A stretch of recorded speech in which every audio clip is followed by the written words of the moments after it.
Kamusta? Alam mo ba yung Adaptive Cruise Control or ACC? Isa itong high-tech na bahagi ng Advanced Driver Assistance Systems o ADAS na nagdadagdag ng seguridad at kaginhawaan sa pagmamaneho.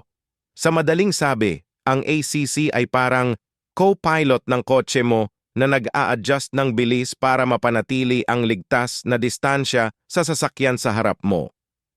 Paano ito gumagana? 1. Radar o sensor.